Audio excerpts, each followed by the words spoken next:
At her husband's funeral, they laughed as they handed her a rusted, broken-down van, mocking her, thinking it was all she had left. But what they didn't know was that inside that van lay a secret worth more than their entire fortune. The church was still thick with the smell of lilies and polished wood when Tiana stepped outside into the gray light.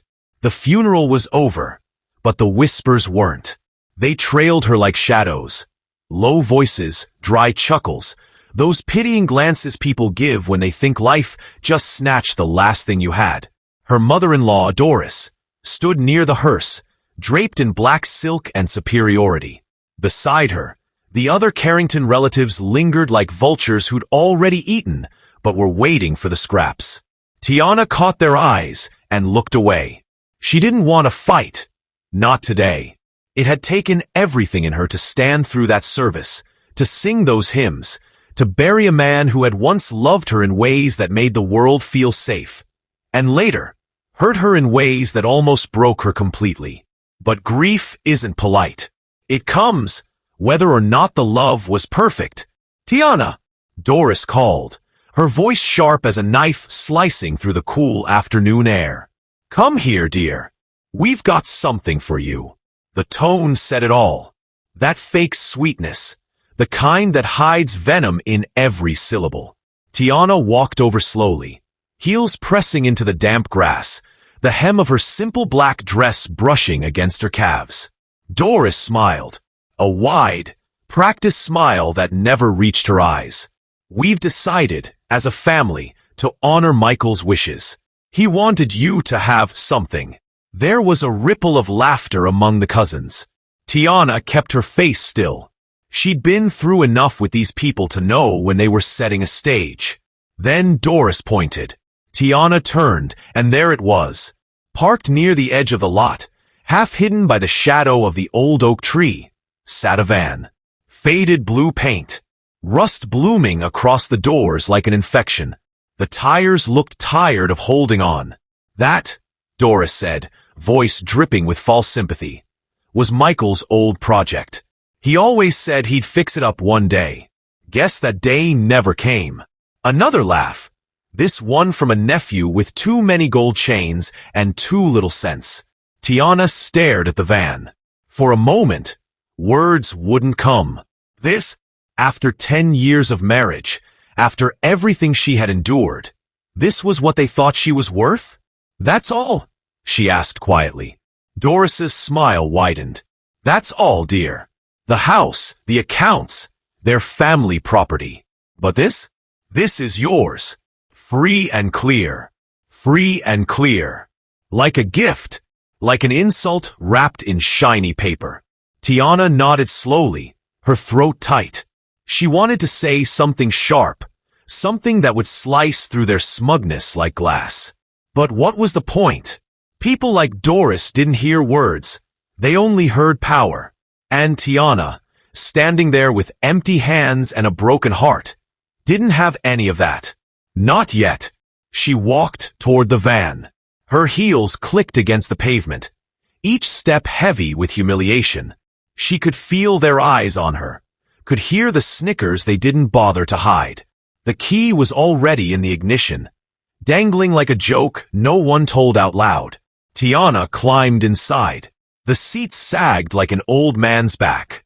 She gripped the steering wheel, staring out through the cracked windshield. Her chest burned, not just with anger, but with something hotter, something harder. She turned the key. The engine coughed, then rumbled like a tired animal. And for the first time since Michael died, Tiana smiled. Not because she was happy, not because she was grateful, but because something in her gut whispered that this wasn't the end of the story. It was the beginning. As she drove away, the laughter faded behind her. She didn't look back. She didn't need to, because the road ahead, whatever it held, belonged to her now. The drive back to her apartment was quiet except for the rattle of loose metal in the van's doors. Every bump in the road made the old thing groan, like it had secrets buried deep in its bones. The heater didn't work, and cold air seeped in through invisible cracks, chilling her to the core. Tiana gripped the wheel tighter. She wasn't crying. Not anymore. That part of her was done. Today had been a funeral, yes, but not just for Michael. Today, Tiana buried the last piece of hope that his family would ever see her as anything more than an outsider. 10 years of loyalty, of swallowing pride, of trying to fit into their world. And what did she get? A rusted shell on 4 bald tires. She parked outside her apartment building, a worn brick complex where neighbors nodded without smiling. As she stepped out, an old man named Curtis, who spent his days on the stoop smoking and watching life crawl by, whistled low when he saw the van. "Lord have mercy," he said, leaning forward on his cane. That thing looked like it came straight out of 78. Tiana forced a laugh. "Feels like it drives like it too." Curtis shook his head. "Better be careful. Something that old could be worth more for scrap than running." She almost told him what happened. How Michael's family handed her this heap like they were tossing a bone to a stray dog. But Tiana kept her mouth shut. Pity wasn't what she needed. Inside, her small apartment smelled faintly of lavender and laundry detergent. She kicked off her heels, peeled out of the black dress that still clung like sorrow, and slipped into an old t-shirt. But the van stayed on her mind. Not just because of the insult. There was something about it, something that didn't fit. Michael hadn't been sentimental. He didn't hold on to junk. If he'd kept that van for years, it had to mean something. At midnight, Tiana couldn't sleep. The thought gnawed at her until she grabbed a flashlight and headed back outside. The van sat under a flickering streetlight, paint dull as ash. She opened the back doors. They creaked like they hadn't been touched in years. Inside were old blankets, a cracked toolbox, and a smell of oil and dust. Nothing else. She slid into the driver's seat, running her fingers over the dashboard. Something about the metal felt strange. Too heavy, too solid for a rust bucket. Her pulse quickened. She pulled at the panel beneath the steering column. It didn't budge. Then she remembered the toolbox in the back. 10 minutes later, Tiana was on her knees, prying at the panel with a rusty screwdriver. Sweat rolled down her temples. Finally, with a groan of metal, it popped loose. What she saw made her breath catch. Inside the hollow space, lined in thick plastic, were bricks. Not the kind you build houses with. These were gold. Solid. Gleaming even in the weak beam of her flashlight. Tiana's hand shook. For a moment, her mind refused to believe it. She touched one. It was cold, heavy, real. Dozens of them stacked like treasure in a storybook. Her heart pounded so hard it hurt. Michael, he'd done this. But why? Why hide something like this in a van? She sat back on her heels, her breath coming in sharp bursts. This changed everything. Everything. But reality hit just as fast. If this was real, and Lord, it felt real, then it wasn't just gold she was holding. It was danger. People killed for less. And Michael's family? If they ever found out, they'd rip her apart to get it. Tiana forced herself to calm down. Think, this wasn't the time to panic. This was the time to plan. She reattached the panel, wiped her fingerprints, and closed the doors like nothing had happened. Then she stood under the streetlight, her face tilted to the cold night sky. The laughter of Doris and those cousins replayed in her mind, cruel and sharp. They thought they'd humiliated her. They thought they'd broken her. Tiana smiled, a slow, dangerous smile. They had no idea what they'd just given her. And she wasn't about to tell them. Not yet. Tiana barely slept that night. Every time she closed her eyes, she saw the bricks gleaming from the hollow of that old van. Gold. Real gold. The kind of wealth she had never even dreamed of touching. But now, it was hers, or at least, sitting in her van on the street like an unguarded secret. She brewed a pot of coffee at dawn, her mind running 1,000 miles a minute. Questions stacked higher than the bills on her kitchen counter. How much was it worth? Who else knew about it? Why had Michael hidden it from everyone, including her? Her phone buzzed. A text from Doris. Family dinner tonight. 7 p.m. Don't be late. Tiana stared at the screen. The audacity. They'd laughed in her face yesterday, handed her humiliation on 4 rusty wheels, and now they wanted her smiling at their table like nothing happened? A bitter laugh slipped from her throat. Let them think they'd won. For now, she showered, dressed, and then, instead of heading to work, she drove straight to a storage facility on the edge of town. The van rattled like always, the weight of its secret pressing into her. She reattached the panel, wiped her fingerprints, and closed the doors like nothing had happened. Then she stood under the streetlight, her face tilted to the cold night sky. The laughter of Doris and those cousins replayed in her mind, cruel and sharp. They thought they'd humiliated her. They thought they'd broken her. Tiana smiled, a slow, dangerous smile. They had no idea what they'd just given her. And she wasn't about to tell them. Not yet. Tiana barely slept that night. Every time she closed her eyes, she saw the bricks gleaming from the hollow of that old van. Gold. Real gold. The kind of wealth she had never even dreamed of touching. But now, it was hers, or at least sitting in her van on the street like an unguarded secret. She brewed a pot of coffee at dawn, her mind running 1,000 miles a minute. Questions stacked higher than the bills on her kitchen counter. How much was it worth? Who else knew about it? Why had Michael hidden it from everyone, including her? Her phone buzzed. A text from Doris. Family dinner tonight. 7 p.m. Don't be late. Tiana stared at the screen. The audacity. They'd laughed in her face yesterday, handed her humiliation on 4 rusty wheels, and now they wanted her smiling at their table like nothing happened? A bitter laugh slipped from her throat. Let them think they'd won. For now. She showered, dressed, and then, instead of heading to work, she drove straight to a storage facility on the edge of town. The van rattled like always, the weight of its secret pressing into her bones. At the office, a young man with sleepy eyes and a name tag that read Marcus slid the lease forms across the counter. "You got valuables?" he asked casually as she signed. Tiana met his gaze. Something like that. The unit was small, barely enough for the van, but it was clean, private, and had cameras everywhere. Perfect. She backed the van inside, the metal door rumbling shut behind her like the ceiling of a vault. Then she just stood there for a moment, staring at the dull blue shell hiding a fortune that could change her life.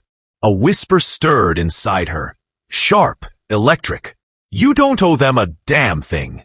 Not Doris. Not her smug little cousins. Not anyone. This is yours. All yours. Tiana gripped the steering wheel, letting the thoughts settle like a crown on her head. That evening, she walked into Doris's house like a woman wearing armor no one else could see. The Carrington mansion glowed with chandeliers and false charm. Laughter floated from the dining room, the kind that tasted like salt if you knew the truth behind it. "Tiana!" Doris exclaimed, sweeping toward her in a cloud of expensive perfume. "You made it! So good to see you, dear." Tiana smiled, soft and sweet as honey over a blade. Wouldn't miss it. They ate. They drank. The conversation turned to money, as it always did in this family. Stock portfolios, business ventures, real estate deals. Doris bragged about a new summer home in the Hamptons. A cousin complained about the market dip. Through it all, Tiana sat silent, folding her napkin, her face the picture of grace. But inside, a storm brewed. These people who measured worth by dollars and bloodlines, they thought she had neither. They thought the rusted van was a joke. She wondered what they would do if she told them the truth. That the poorest person at the table was now the richest. That while they sipped vintage wine, she was holding a secret that could buy and sell them twice over. The thought nearly made her laugh. When dessert came, Doris leaned close, her voice dripping with condescension. "So, Tiana, dear, have you thought about what you'll do now? I mean, without Michael, life can be expensive. We wouldn't want you struggling." Tiana looked her dead in the eye and smiled. A slow, dangerous curve of lips. "I'll manage." Doris blinked, thrown by the steel in her tone. But before she could respond, Tiana stood, excused herself politely, and walked out without another word. Back at her apartment, she locked the door, leaned against it, and exhaled. Every nerve in her body buzzed. She wasn't just surviving anymore. She was planning. The next day, Tiana visited an appraiser, quietly, carefully, in a different part of town where no one knew her name. She brought one brick, wrapped in an old towel. The man's eyes widened the moment the metal touched his scale. "Where did you get this?" he asked, voice low, almost reverent. Tiana's chin lifted. "Is it real?" He nodded slowly. "Lady, this is as real as it gets. 24 karat. You sitting on a retirement fund, or an empire. How much?" He scribbled a number on a slip of paper and slid it across the counter. Tiana's breath caught. It was more money than Michael's entire family had probably seen in a decade. She walked out of that shop with fire in her veins. Not greed, not just triumph. Something bigger, something heavier. Power. For the first time in her life, Tiana wasn't the one being laughed at, looked down on, or pushed aside. The tables had turned, and they didn't even know it. As she climbed into her car, she looked toward the horizon, the city lights shimmering like a promise. This was her second chance, and she wasn't about to waste it. Weeks passed. The van sat locked in that storage unit like a sleeping dragon, guarding its treasure. Every time Tiana drove past the facility, her pulse quickened. It wasn't fear anymore. It was resolve. She had something most people only dreamed of. The chance to start over on her own terms. But Tiana knew better than to move recklessly. Gold was power, but only if you knew how to use it. So, she spent nights at her kitchen table, learning, reading articles, watching videos, calling lawyers, quietly, carefully, using a prepaid phone. She wasn't about to walk into a bank and drop bricks of gold on the counter like a fool. She built a plan. First, she liquidated a little, one bar at a time, at different places, under different names. Cash, then investments. She opened accounts in her own name, far from anyone who had ever doubted her. Slowly, a number grew on her screen. A number that meant freedom. Then came the day she quit her job. No tears, no explanation. Just a smile for the manager who once told her she should be realistic about ever moving up. She walked out with her head high, a storm of possibilities blazing behind her calm eyes. But freedom wasn't the only thing on her mind.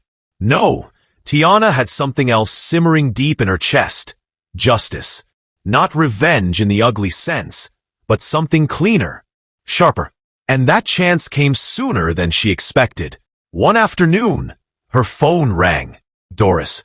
Tiana almost let it go to voicemail, but curiosity won.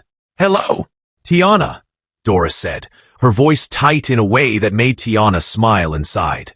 "We need to talk." Need, not want. That was new. Apparently, the Carrington empire was crumbling. A bad investment. A lawsuit. Whispers of bankruptcy in the air. And now, suddenly, the same family who handed her humiliation was looking at her like a lifeline. "Could you help?"